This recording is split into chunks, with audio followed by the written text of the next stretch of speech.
Good afternoon, guys. Welcome back to Nashville North RC. I have a little unboxing for you. As you can tell, it's little. It fits well underneath this jacket, and I think it'll be pretty neat. Hopefully you'll enjoy it, and beyond that, it is a fantastic deal right now from one of my favorite manufacturers, probably one of your favorite manufacturers as well. Without further ado, it is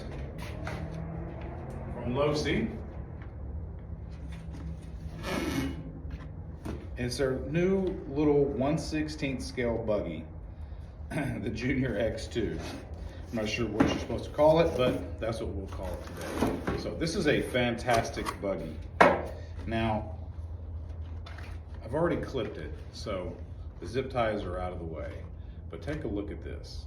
This is the black and pink, clearly.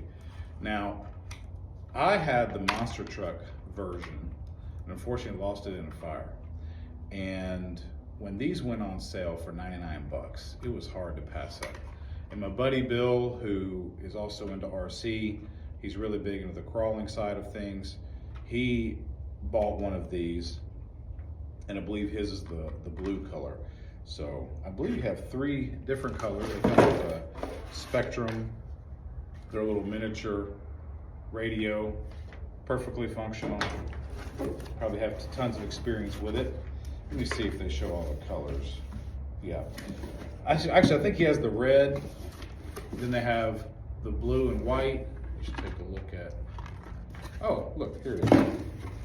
Hang on. All right. So there are all your colors there. Okay. Now, stock's going to be limited. These normally sold for something around $150 or $170. Which is a bit much for a little brushed RTR. Although it does come with a battery and charger, which is really nice. Even though it is brushed, these things are pretty quick and you know, have some really neat designs. These are throwbacks of the original. Yeah, I mean, adjustable turnbuckles so you can adjust the front suspension. The rear suspension has a little bit of adjustment as well. Let's see here. Yeah, aluminum shocks. And these are the old school style where they're adjustable and ride height with a little set screw and a collar, as you can see there. So these are fun little buggies. Let's go POV style. We'll open this thing up and let you see what it comes with inside. All right. Let's take a look at this bad boy here. Look at the carbon fiber uprights. That is pretty neat. We've got the old school spiked rears. It feels like it has foam. Let's see. Maybe in the front. The ribbed front. Very classic. It is a plastic chassis. Allen heads, which is nice. You don't have Phillips head, which of course have a tendency to strip. And then you have our little motor here. If you pay attention online, you can find these little motors, and I forget which scale this is, probably a 380. You can find these motors in a modified version and it will run. I ran it on the truck that I had previously, and the thing was fast. I mean, it would pop wheelies on carpet, you know, so it was fantastic. Now, one of the things about this particular size and scale is you really have to have a smooth surface. They will bounce and just do all kinds of stuff on gravel or really rough terrain. So with something like this, you really need to have a smooth track or a smooth surface. The good thing is it's so small in scale, and let me grab, let me see, what should I grab? I've got a 1/10 scale crawler here.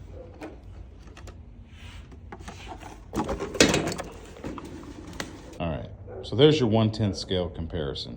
It's pretty small, and so it doesn't really absorb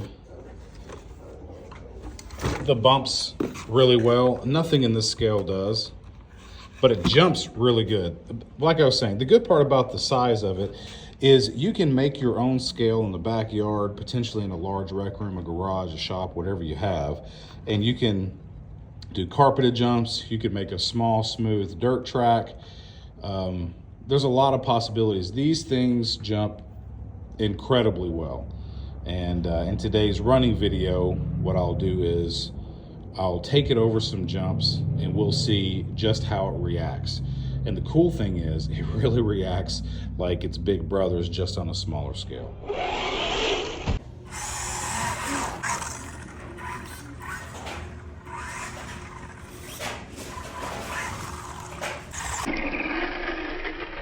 This is pretty cool.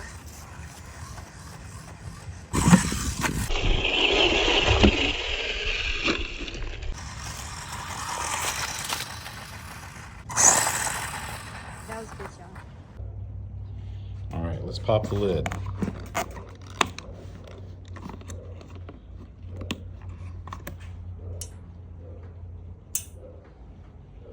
It's always handy to keep magnets around and to have metal surfaces in your shop. So that way, when you have screws and body clips and things like that, you have a little spot you can keep them. Also, if you're really brilliant, you'll have something like a little Craftsman tray, which is magnetic, and your items stick in the tray. Probably a better deal. All right. These ogre hands of mine have a hard time with these tiny clips. That is another thing. It is a little annoying to fiddle with sometimes just because of that. But boy, the old school look and feel of this thing, I mean, who wouldn't want one? All right, so there's the body, and you can see the wing is screwed in here. And pretty neat little setup there. It looks like it'll slide. Oh, it will. So I suppose you could move it forward or backward based on how it's flying through the air. Who knew? Fantastic. All right.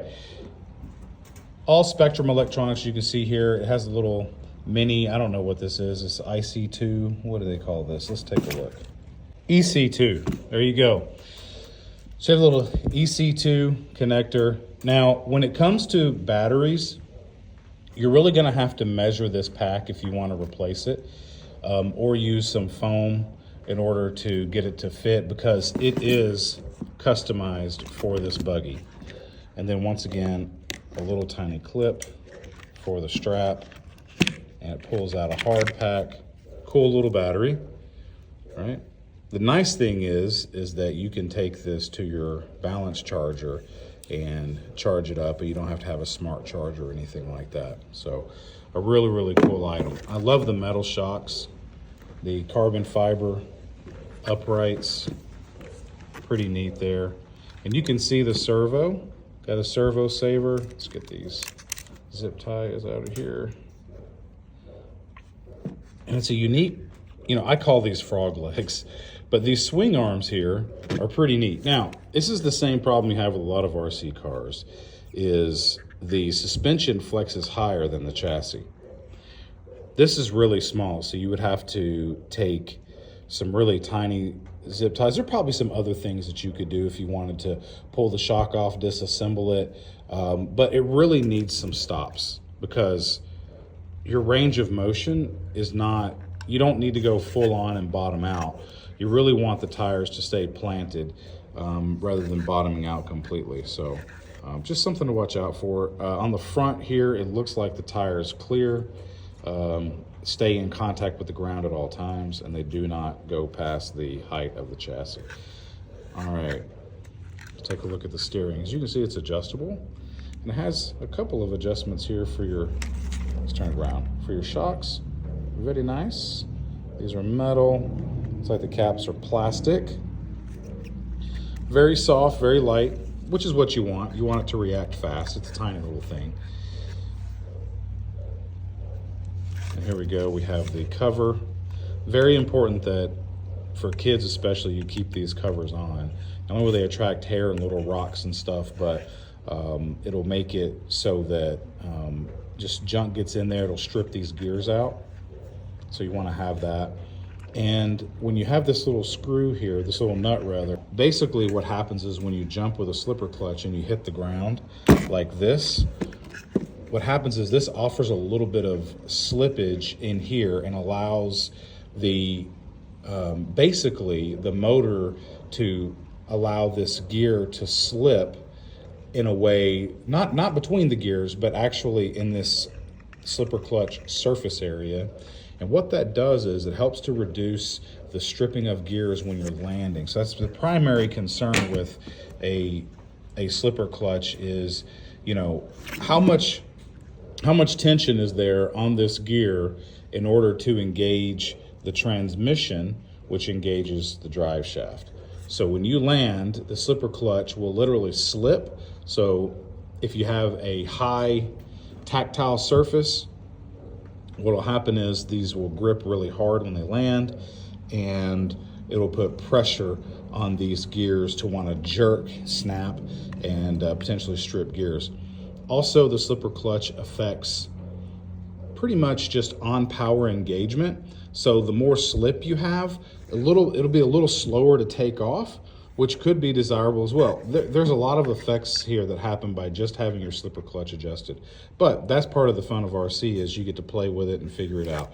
Obviously the radio and servo are one, which is nice. The radio and ESC are one, which is perfectly fine for a tiny scale model. And then a 3-wire servo, a real servo, so you can actually upgrade that if you wanted to go something faster.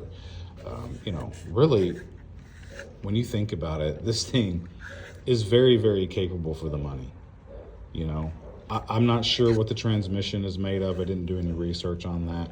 I wouldn't expect you'd want to go brushless on something like this, because it would just be wild and just basically flip over backwards and tear stuff up. But it's what a lot of guys want to do. Obviously, your purchase, you decide how you want to handle it. Overall, it's such a nostalgic package that when we were kids, the majority of us, our parents would have never been able to afford or have the patience to build a kit like this, because these were all kits, you know, back in the day, these old racing buggies from the 80s and 90s, and you had to build them. And it was a real challenge, and most kids didn't do it. The kits were expensive, and it really required a lot of knowledge about radio and ESC and motors and all the things, and patience and a little bit of skill in order to, you know, not lose pieces and make it happen. But in today's world of RTR, it's really cool to see retro models like this. Bravo to Losi. I know Team Associated is doing some stuff. I'll show you a build that I have with a Team Associated, and turned out really, really well. I'm really excited about it. So, but anyway, awesome. Love Losi, love what they're doing, love the retro stuff. This is a big thumbs up from me for sure. We really enjoy these. Hope you enjoyed the video. Like and subscribe, and have a great day. That was a good shot.